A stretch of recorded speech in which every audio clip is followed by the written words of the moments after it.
할렐루야. 하나님의 사랑과 은총이 넘치시기를 축원합니다. 오늘 11월 8일 수요일 날 아침입니다.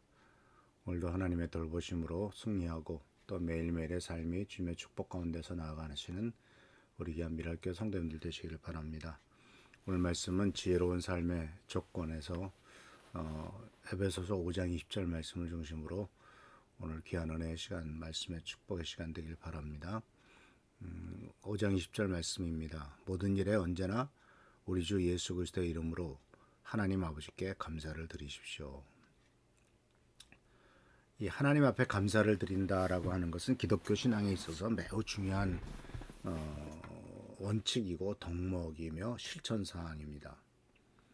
특히 사도 바울은 이 범사의 모든 일에 감사하라라고 하는 말을 데살로니가 전서 5장 18절에 항상 기뻐하라, 쉬지 말고 기도하라, 범사에 감사하라. 이는 그리스도 예수 안에서 너희를 향하신 하나님의 뜻이라 라고 분명히 말씀하심으로써 모든 일에 감사를 드리는 것 자체가 하나님께서 우리들의 삶 속에서 원하시는 것이다 라고 이렇게 가르쳐주고 있습니다. 또 빌립보서 4장 6절에서도 아무것도 걱정하지 말고 모든 일에 기도와 간구로 너희 구할 것을 감사함으로 하나님께 아뢰라. 이렇게 기도할 때도 감사하는 태도를 갖고 하나님 앞에 기도할 것을 권면하고 있죠. 근데 이게 모든 일에 항상 감사하라라고 하는 말, 모든 일에 언제나 감사하라라는 말 자체가 우리 한번 생각해 본다면 어떻게 모든 일에 항상 감사할 수 있을까라고 하는 의문을 갖게 됩니다. 우리가 인생을 살다 보면은 어렵고 힘든 일들도 많잖아요. 감사한 일도 있지만은 어렵고 감사하기보다도 왜 이런 일이 나에게 생겼지라고 생각하면서 탄식하는 일도 생기고, 또 내가 원인이든 가족이 원인이든 간에 우리의 삶에 생기는 고통스러운 일로 말미암아 감사하기보다는 불평하기가 쉬울 때가 참 많지 않습니까? 그런데 오늘 사도 바울은 성경 말씀 속에서 모든 일에 항상 언제나 감사하라라고 하는 말씀을 또 그러한 권면을 그런 명령을 하고 있단 말이죠. 그래서 모든 일에 대해서 항상 감사해야 되는 그러한 그 이유, 모든 일에 항상 감사해야 되는 이유에 대해서 우리가 생각해 볼 필요가 있죠. 어떻게 하나님께서 가끔 성경 말씀을 통해서 우리들에게 이해가 안 되는 요구를 하실 때가 있지 않습니까? 오른밤을 치면은 왼밤도 돌려대라. 속옷을 가져가고자 하는 자에게는 겉옷까지 줘라. 또 오리를 동행하라고 요구할 때는 심리를 가져라. 라고 이렇게 상대방이 부당한 요구를 할 때 그 부당한 요구에 2배, 3배를 더 해주라. 라고 하는 이와 같은 좀 이해가 안 되는 명령을 예수께서도 우리에게 하셨단 말이죠. 그러면은 이런 부당한 명령이니까 우리는 할 수가 없어 라고 거부할 것이 아니고, 우리의 생각과 경험과 지혜 또는 이 세상 살아가는 삶의 방편과는 전혀 다른 것을 하나님께서 요구하신다면 우리들은 한 번쯤 왜 하나님께서는 그러한 요구를 우리들에게 하실까라고 하는 생각을 해볼 필요가 있죠.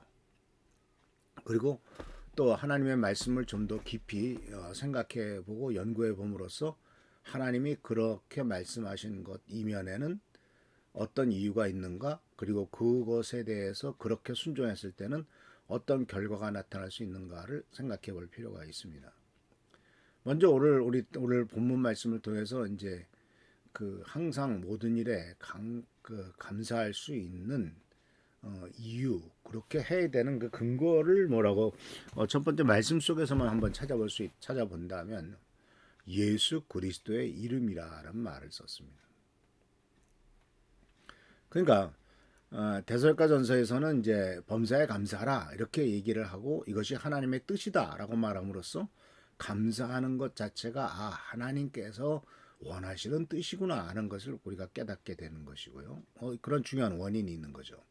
그리고 오늘 에베소서 5장 20절 말씀 속에서는 언제나 우리 주 예수 그리스도의 이름으로 라는 말을 썼을 때 예수 그리스도의 이름이라고 하는 중요한 감사의 그 통로와 또한 감사의 이유를 우리들에게 가르쳐 주고 있습니다.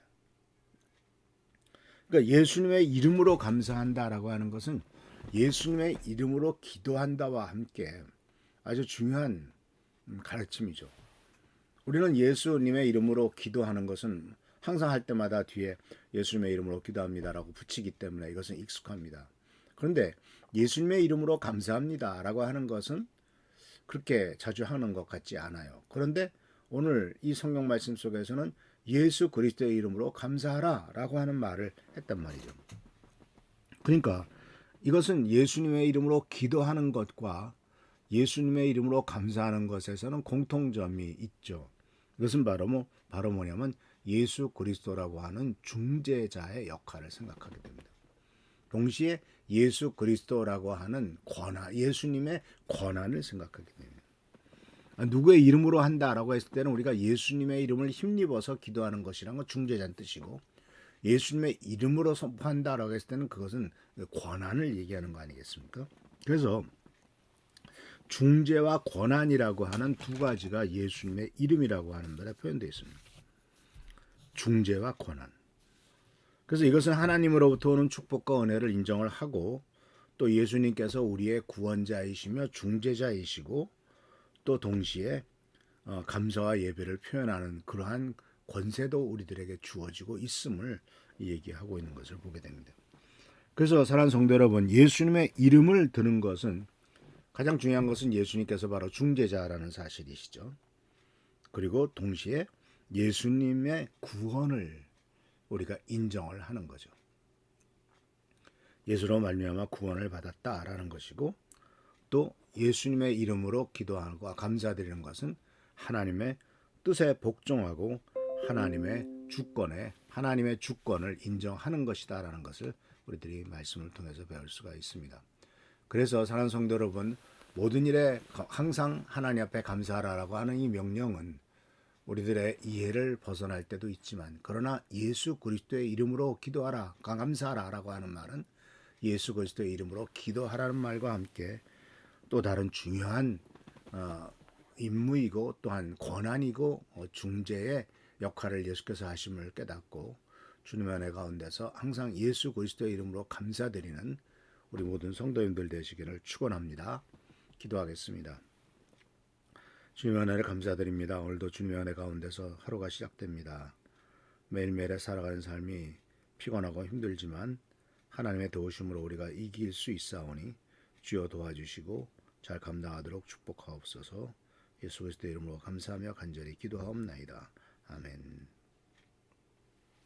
교회와 나라 민족을 위해서 또 우리 성도님들을 위해서 기도하시고 하나님의 평강 돌리는 우리 모두가 되기를 축원합니다. 할렐루야, 축복합니다.